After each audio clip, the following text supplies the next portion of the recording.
Nampally criminal కోర్టులో అర్ధరాత్రి 1 గంట తర్వాత మంటలు అంటుకోవడం జరిగింది. కోర్టు భవనం ఏదైతే ఉందో భవనం 3వ అంతస్తులోని ఒక గదిలో మంటలు ఒక్కసారిగా చెలరేగాయి.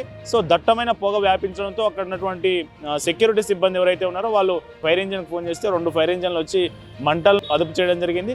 అయితే అప్పటికే దాదాపు మంటలు పెద్ద ఎత్తున వ్యాపించడంతో కోర్టు రికార్డులకు సంబంధించి వివిధ ఆధారాలకు సంబంధించి రికార్డ్ రూమ్ ఏదైతే ఉంటుందో ఆ రికార్డ్ రూమ్కు మంటలు వ్యాపించకుండా అప్పటికే ఫైర్ ఇంజన్లు వచ్చి వాటిని ఆర్పే ప్రయత్నం చేశాయి.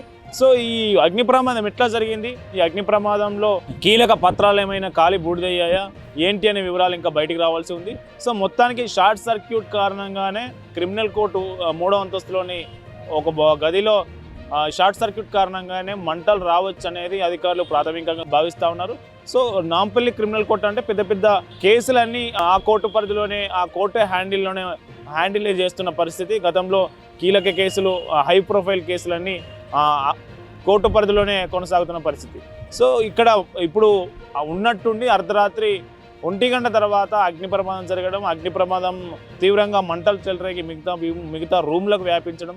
సో ఆ మంటలలో ఏమైనా కీలక పత్రాలు, కీలక ఆధారాలు కోర్టుకు సబ్మిట్ చేసినటువంటి ఏదైనా కీలక కేసులకు సంబంధించి కోర్టు సబ్మిట్ చేసినటువంటి ఆధారాల్లో ఏమైనా ఉన్నాయా, కీలక పత్రాలు ఏమైనా కాలిబూడిదయ్యాయా, ఇట్లాంటి అన్ని అంశాల మీద అధికారులు అయితే విచారణ ప్రారంభించారు. మొత్తానికి నాంపల్లి క్రిమినల్ కోర్టులో అగ్ని ప్రమాదం జరగడం ఇప్పుడు ప్రాధాన్యత సంతరించుకుంది. అగ్ని ప్రమాదం మీద అధికారులు అయితే దర్యాప్తు ప్రారంభించిన పరిస్థితి.